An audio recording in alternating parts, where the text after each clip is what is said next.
Shalom, pessoal! Nessa semana vamos continuar contando a história de Abraham, porém com o episódio da morte de Sará. Depois da Akedah, que foi o sacrifício de Isaac, Abraham voltou para sua tenda em Beersheba, mas sua esposa Sará não estava lá. Onde está Sara? Ele perguntou aos seus servos.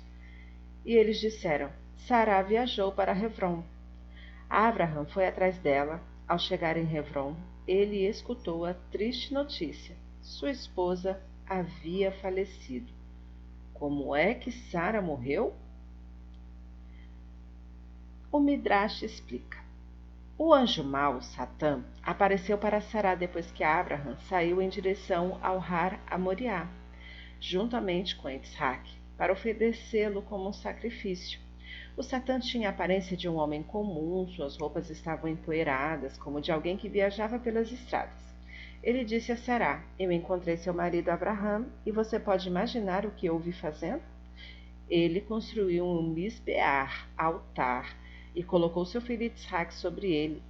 Isaac estava chorando, implorando piedade, mas Abraham se recusava a ouvir as súplicas de Isaac. Ele amarrou juntamente as mãos e os pés de seu filho e o abateu. Sará começou a chorar. Ela jogou cinzas sobre sua cabeça. Meu filho Isaac, ela gritou. Eu gostaria de ter morrido em seu lugar, mas meu consolo é saber que você cumpriu a vontade de Hashem. Hashem é justo em tudo o que ele faz, embora meus olhos derramem lágrimas, meu coração está feliz por Abraham ter obedecido à ordem de Hashem.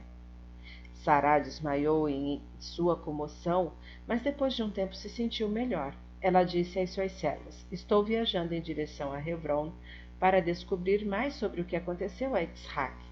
Sará perguntava a todos pelo caminho: Você viu Abraham e Isaac?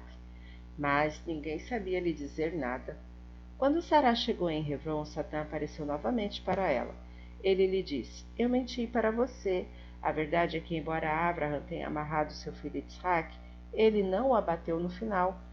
Sará ficou tão dominada pela alegria desta notícia maravilhosa que ela não conseguiu suportar. Seu coração parou de bater e ela morreu. Abraham compra a gruta de Marpelá. Abraão sabia onde ele queria enterrar Sará. Havia uma gruta perto de Hebrom, onde Adã e Havá estavam enterrados. Aquele era um lugar santo chamado de a Gruta de Marpelá. Abraão foi comprar a gruta diretamente de seu dono, que se chamava Efron. Entretanto, Abraão quis primeiramente pedir permissão à tribo de Efron Bnei Het. Por favor, deixe-me comprar um pedaço da propriedade para sepultamento, ele pediu. Bnei Het responderam: Você é homem famoso, um príncipe de Deus, por isso nós lhe daremos qualquer terra que quiseres para enterrar o seu morto.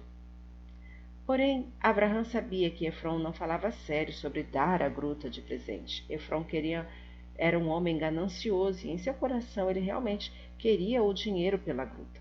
Assim Abraão insistiu: Apenas me diga o preço e eu pagarei. Bem, se você insiste, disse ele, é um valor muito pequeno, apenas 400 shekels de prata.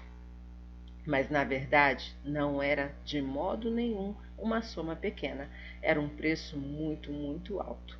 O ganancioso Efron cobrou de Abraão um preço alto, mesmo tendo dito antes que lhe daria a gruta de presente.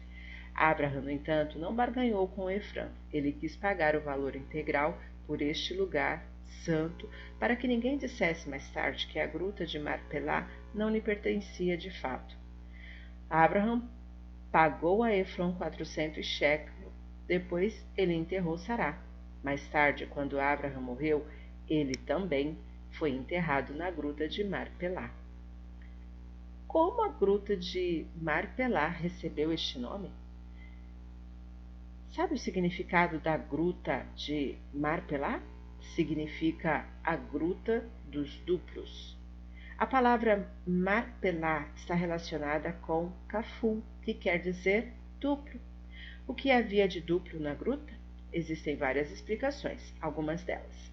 Primeiro, que havia um segundo andar no topo da gruta, de modo que ela era de fato uma gruta dupla, no entanto, somente o andar de baixo servia como sepultura. E 2. Não apenas Sará foi enterrada na gruta, mas também seu esposo Avraham, quando mais tarde ele faleceu. Yitzhak e sua esposa Rivka também foram enterrados na gruta, assim como Yaakov e uma de suas esposas, Leá. Outro casal também foi enterrado na gruta muito tempo antes, o primeiro homem, Adam, e sua esposa Havá. Como aqueles enterrados na gruta eram todos casais ou duplas, a Torá a chama de Marpelá, que significa a gruta das duplas. Depois da morte de Yitzhak, a gruta de Marpelá passou a pertencer a seus filhos, Yaakov e Esav.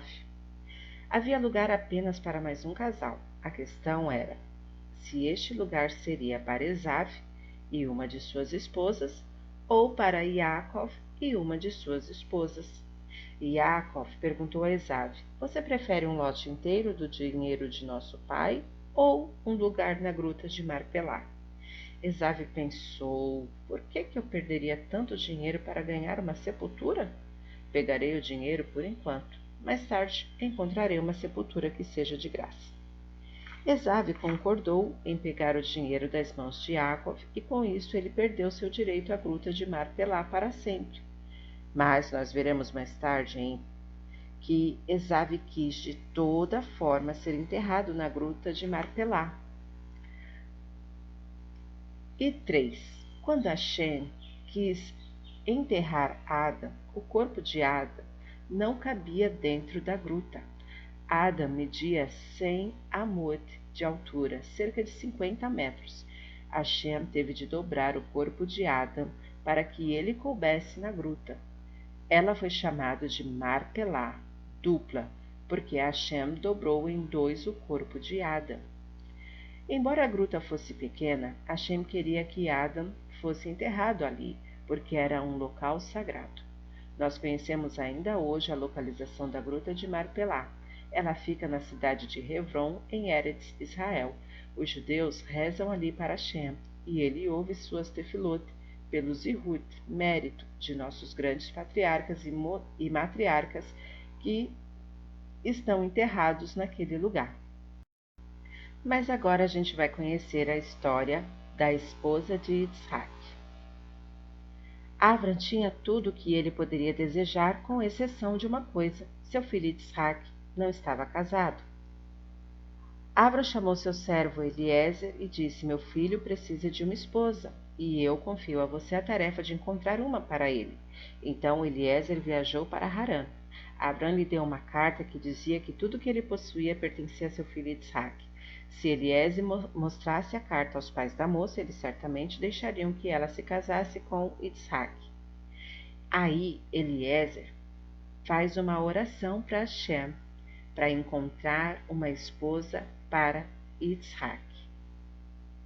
Ele chegou ao entardecer no poço fora da cidade de Harã, e as pessoas de Harã mandavam diariamente suas filhas para lá para buscar água, e assim Eliezer sabia que encontraria as moças de Harã ali. E ele pediu a Hashem: Por favor, Hashem, faça com que eu encontre a moça certa para Yitzhak.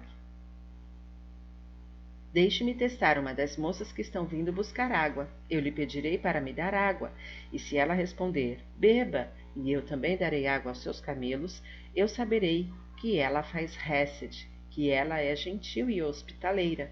Eu considerarei isto como um sinal de que o Senhor, Hashem, a escolheu como esposa para Yitzhak. Mas se ela disser, por que eu deveria pegar água para você? Você pode pegar do poço sozinho? Ou peça a uma das outras moças, então ela não é a esposa bondosa e gentil que procuro. Hashem aceitou a tefilá de Eliezer.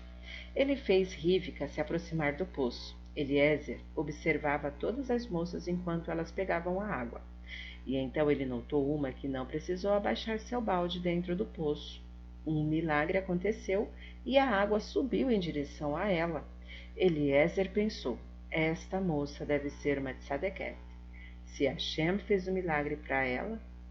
Ele correu até ela e pediu: por favor, me dê alguns goles de água de seu jarro. Uma pequena história. Como Eliezer era um tzadik, ele disse a Rivka: deixe-me beber apenas uns goles de água. Ele falou diferente de Esav, que ordenou ao seu irmão Yaakov: derrame todo o prato de uma vez em minha boca. Um judeu come para ter força para viver e servir a Hashem. Um não-judeu vive para encher o seu estômago o máximo que puder. Um dos sábios, Rabi Dostai, relatou a seguinte história. Um não-judeu fez uma festa para todas as pessoas da cidade. Ele me convidou também. Vocês tinham que ver que festa extravagante. Não havia nenhuma comida deliciosa ou guloseimas que ele não tivesse comprado. As bandejas estavam repletas de todas as delícias que alguém possa imaginar. Havia somente um certo tipo de noz que o anfitrião não tinha conseguido comprar. Ele estava tão aborrecido com isso que ele se levantou e quebrou uma linda mesa de prata, destruindo todas as bandejas sobre ela. Por que você está tão nervoso? Só porque falta um tipo de comida? Eu lhe perguntei. Nós, os gentios, temos somente este mundo, ele respondeu. Portanto, temos que tentar obter todos os prazeres que pudermos. Se não desfrutarmos agora, nós não teremos nada. Vocês, judeus, também têm o Olam Rabá, o mundo vindouro. Davi Dostai, que contou esta história, concluiu. Eu aprendi disto que um rachá, um perverso, deseja somente encher sua barriga, enquanto um tzadik, um justo, se satisfaz com qualquer comida que ele tenha. Mas vamos voltar à história de Rivka. Rivka respondeu a Eliezer com respeito: beba, meu senhor. Quando Eliezer acabou de beber, ela acrescentou: agora eu darei também aos seus camelos toda a água que eles precisarem. Eliezer viu que esta era uma moça excepcionalmente benevolente e hospitaleira. Ela se ofereceu para dar água a 10 camelos, um trabalhão. Ela correu para o poço e encheu seu jarro várias vezes para ajudar um homem que ela nunca havia visto antes. No entanto, Eliezer ficou esperando, porque ele queria descobrir mais uma coisa. A moça lhe pediria algum dinheiro pelo pesado serviço? Mas não, Rivka não tinha tais intenções. Quando ela terminou de dar água aos camelos, ela se preparou para ir embora. Foi então que Eliezer lhe entregou caros presentes. Ele estava convencido de que Hashem lhe enviara a moça certa.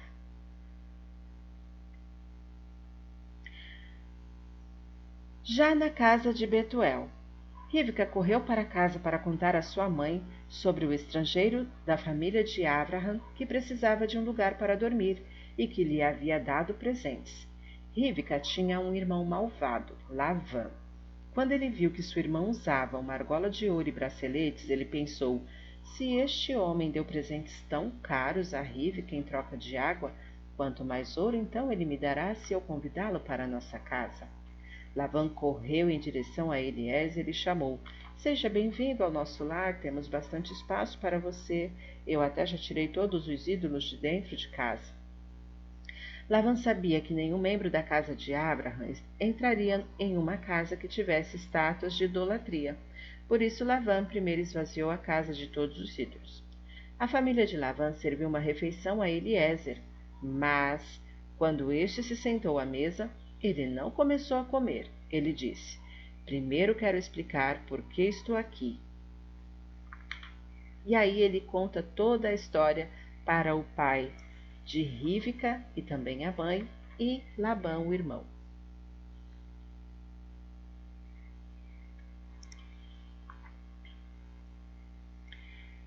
No final da história, Eliezer perguntou: vocês concordam em dar Rivka como esposa a Yitzhak? Nós concordamos, porque vemos que Hashem fez tudo isso acontecer, respondeu o irmão de Rivka, Lavã. O pai de Lavã, Betuel, também estava presente, e ele é quem deveria ter respondido primeiro, mas Lavã não honrava seu pai, e por isso respondeu antes dele. Betuel era um homem mau. Ele colocou diante de Eliezer um prato com comida envenenada. Ele queria que Eliezer morresse para assim roubar o ouro e os objetos preciosos dele. Mas enquanto Eliezer falava, um anjo trocou a comida de Eliezer e Betuel, de modo que foi Betuel quem comeu a porção envenenada, e ele morreu naquela noite. Na manhã seguinte, tanto Lavan quanto sua mãe disseram a Eliezer: Nós queremos que Rivca fique em nossa casa por mais um ano antes de partir. Mas Eliezer respondeu: Não, eu quero que ela venha comigo imediatamente. Então eles foram perguntar para Rivca: Você quer ir com este homem? Sim, eu quero, ela respondeu. Ela estava feliz por deixar seu irmão malvado e uma casa repleta de ídolos e se casar com o tzadik Yitzhak. Quando Rivca e Eliezer chegaram ao lugar onde Abraham morava em Eretz Canaã, Yitzhak acabava de voltar da oração de Minhá. Ele sempre rezava em um certo campo que era silencioso e onde ele podia se concentrar bem. Rivca levantou seus olhos e viu um homem que parecia um tzadik. Um anjo estava acima dele para protegê-lo. Rivca desceu do camelo e modestamente cobriu seu rosto com um véu. Quem é este homem? Rivca perguntou a Eliezer. É meu amo Yitzhak, Eliezer respondeu. Eliezer contou a Avraham e a Yitzhak como Hashem o ajudara a encontrar uma esposa para Yitzhak. Yitzhak levou Rivca para a tenda de Sará. Ele queria ver se ela era uma mulher tão justa quanto sua própria mãe Sará havia sido.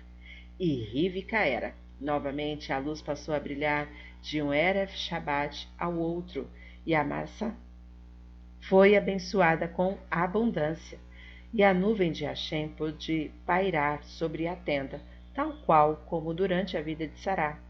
Isaac ficou feliz por ter encontrado uma esposa digna.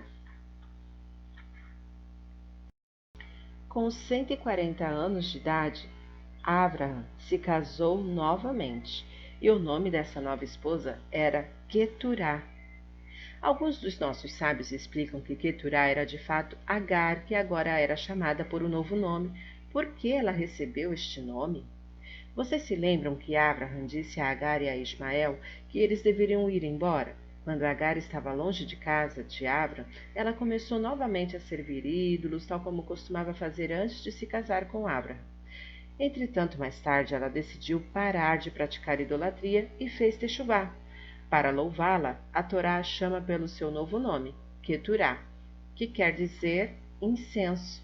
Este nome indica que Hashem estava tão satisfeito com seus atos como ele ficaria mais tarde com os Ketoret queimados no Mishbeach. Abram e Queturá tiveram mais 6 filhos: Zinrã, Yokshan, Medã, Midian, Ishbaque e Shuar. Eles serviam ídolos, portanto Abraham os mandou embora de sua casa, enquanto ainda vivia, e dando-lhes presentes. Eles não herdaram nenhuma das posses de Abraham depois que este morreu. Yitzhak foi seu único herdeiro. Abraham morre e é enterrado por Yitzhak e Ismael. Abraham morreu com 175 anos. Ele se tornou um homem idoso que alcançara tudo o que desejara. Ele até mesmo viu Ismael fazer techuvá antes de morrer. Yitzhak e Ismael o enterraram na gruta de Marpelá, próximo a Sará. Quando Abraham faleceu, Hashem o louvou. Abraham era um tzadik tão grande que não fosse por ele, eu não teria criado o céu e a terra. Abraham foi testado por Hashem 10 vezes e passou em todos os 10 testes. Ele entendeu e cumpriu a Torá muito antes do Matan Torá, e ele a ensinou aos seus filhos. Abraham sabia como curar os doentes com diversos tipos de remédios, segulot. Acima de tudo, ele curava aqueles cujas mentes estavam doentes, aqueles que não acreditavam em Hashem. Ele os ensinava a crer no Criador. Por quase 2000 anos depois de Deus ter criado o mundo, ele permaneceu zangado com as pessoas por servirem ídolos. Quando Abraham nasceu, Hashem não mais ficou zangado, porque Abraham ensinou a dezenas de milhares de seus contemporâneos a servir a Hashem. Fim da nossa história. Shalom a todos.